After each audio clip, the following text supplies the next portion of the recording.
Hey all, hi, very good morning from Goa. Hi, I'm Pooja. Welcome to my another vlog. तुम्ही पण तुमच्या baby करता morning ब्रेकफास्टमध्ये काय हेल्दी देऊ शकता याचा विचार करत बसता का? सो या गोष्टीचं इन्स्टंट सोल्युशन माझ्याकडे आहे. तर रेसिपी सुरू करण्या अगोदर तुम्ही माझ्या पेजला लाईक, शेअर आणि सबस्क्राईब करायला मात्र विसरू नका. आणि अशाच नवीन नवीन रेसिपी करता मला फॉलो करायला विसरू नका. तर चला अशा या छानशा मॉर्निंगनी आपण एक हेल्दी रेसिपी आपण बाळा करता करूया.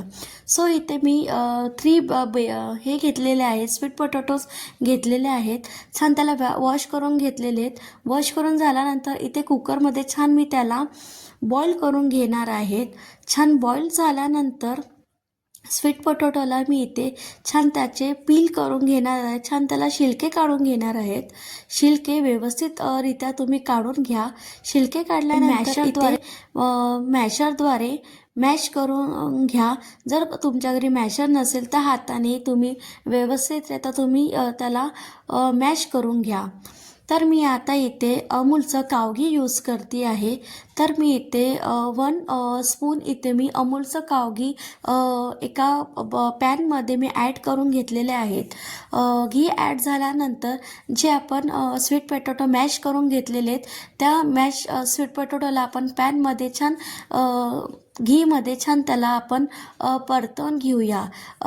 त्या स्वीट पोटॅटो परतून छान घेऊया त्यामध्ये, जेणेकरून त्याला एक छान टेक्स्चर आलं पाहिजे ब्राऊन कलरचं.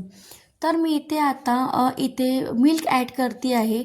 मिल्क तुम्ही तुमच्यानुसार तुम्ही ॲड करू शकता. मीन्स तुम्हाला जर मिश्रण थिक पाहिजे असेल तर त्या पद्धतीने तुम्ही ॲड करा. जर तुम्हाला पातळ हवं असेल तर पातळ तुम्ही जास्त दूध ॲड करा.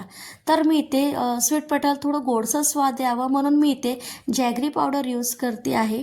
तुम्ही तुमच्यानुसार तुम्ही जॅगरी पावडर ॲड करू शकता. तर इथे स्पूनद्वारे मी इथे छान जॅगरी पावडर एकत्र करून घेते आहे. आता जॅगरी पावडर ॲड झाल्यानंतर इथे मी ड्रायफ्रूटचं प्रोटीन पावडर ॲड करते आहे. यामध्ये मी सगळ्या प्रकारचे ड्रायफ्रूट्स मी ॲड केलेले आहेत. याची मी रेसिपी तुमच्याशी लवकरात लवकर शेअर करेल. छान याला एकत्र करून घ्या आणि 2-3 मिनटं छान त्याला बॉईल होऊ द्या. ही एक छान एकदम हेल्दी रेसिपी आहे. तुम्ही तुमच्या बेबीला नक्कीच ट्राय करा. आणि तुम्ही हे रेसिपी तुम्ही अगोदर बघितली असाल तर मला कमेंट करा. नसेल बघितले तर तुम्ही तुमच्या बेबीला नक्कीच ट्राय करा. थँक्यू.